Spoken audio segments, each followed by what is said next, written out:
It's good to see you today. We're going to be looking once again at the life of Jeremiah today.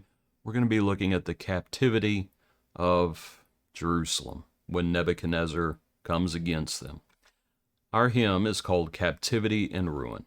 Beneath the stars in slumber deep, we lay in dreamy, careless sleep, nor heard nor saw the coming foe, who sought to bring our loved ones low. They crept into the sleeping fold, they trembled on the harlot's gold, the flowers withered at their breath. They left our track of wreck and death into captivity, oh my beloved, into captivity thou hast been led. Who shall redeem thee while we who remain care for the dying and weep for the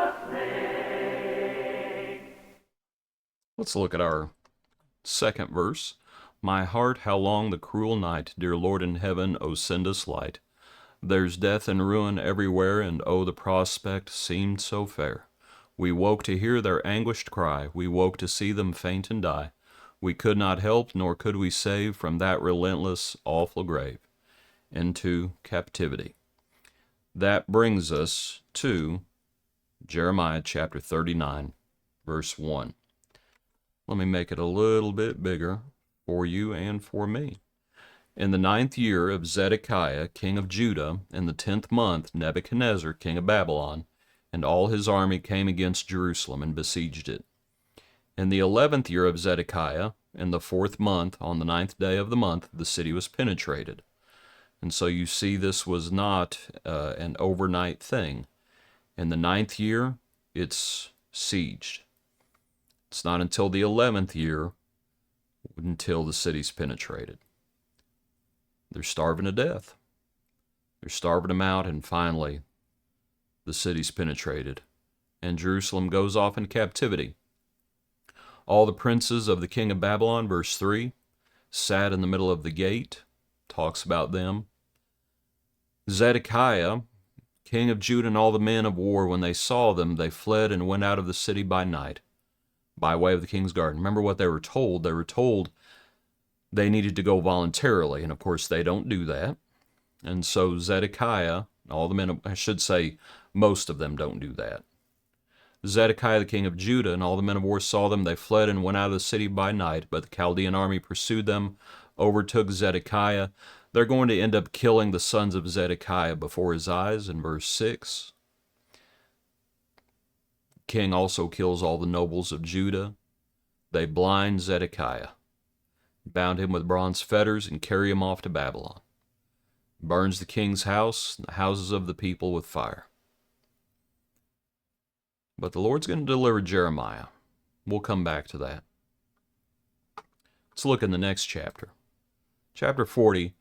The word that came to Jeremiah from the Lord after Nebuzaradan, the captain of the guard, had let him go from Ramah, when he had taken him bound in chains among all who were carried away captive from Jerusalem and Judah, who were carried away captive to Babylon. And the captain of the guard took Jeremiah and said to him, The Lord your God has pronounced this doom on this place. And so it was pronounced. And even here, the captain of the guard is saying this. You know, it's horrible what's happening, but the Lord is using Nebuchadnezzar to do this. The Lord rules in the kingdoms of men, and it's time to bring Jerusalem, Judea, down. The Lord's using Babylon to do it. And here you have this individual saying, the Lord has pronounced it. And it had been pronounced a long time ago, frankly. Those promises were made in Moses and Joshua's time, talking about the mount of blessing, mount of curses, what would happen if they did not obey the Lord, and that's what the man goes on to say. But before we mention that, it says the Lord has pronounced it, Verse 3, now the Lord has brought it and has done just as he said. The Lord keeps his promises. If those promises are blessings, he keeps them. If those promises are curses, he keeps those as well. And so the man says, this is what the Lord has said, has proclaimed was going to happen, and the Lord has now brought it about. And that's the truth of the matter. Why? Because you people have sinned against the Lord and not obeyed his voice, therefore this thing has come upon you. And that's why.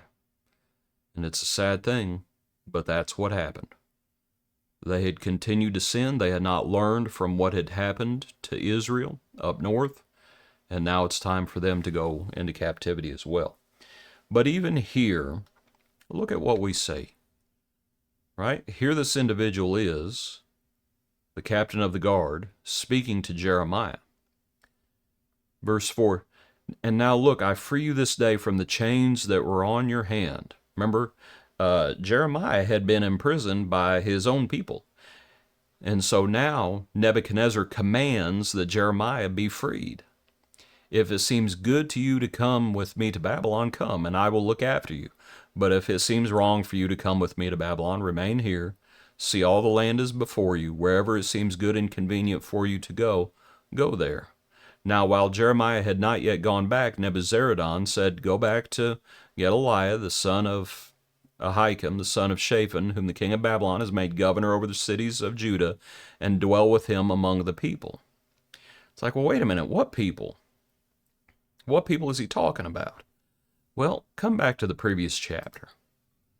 And so in speaking about the fall of Jerusalem and all of the cruelty that happened, and there was a lot of cruelty.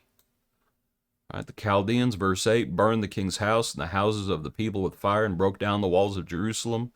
The Nebuzaradan, the captain of the guard, carried away captive to Babylon the remnant of the people who remained in the city and those who defected to him, with the rest of the people who remained. But now look. But Nebuzaradan, the captain of the guard, left in the land of Judah the poor people, who had nothing, and gave them vineyards and fields at the same time. Even in the midst of all that destruction, there's a measure of mercy for those who didn't have anything.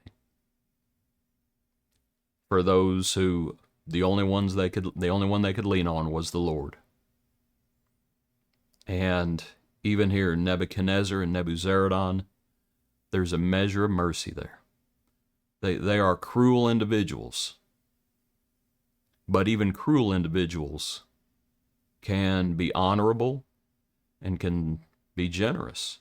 And so Jeremiah is spared and released and is told, wherever seems good to you, wherever you want to dwell, by all means dwell there. Those verses don't get much airplay, but I thought it was a lovely passage in the midst of them going off into captivity. And I think our hymn might point to this passage, because to look at the verse, you have this picture of cruel of the siege and cruelty coming in, and Babylon coming in. Into captivity, O my beloved, into captivity thou hast been led. Who shall redeem thee while we who remain care for the dying and weep for the slain? Probably just talking about the survivors, but you might also think about those who remained there, the poor who remained, who were even given vineyards to care for.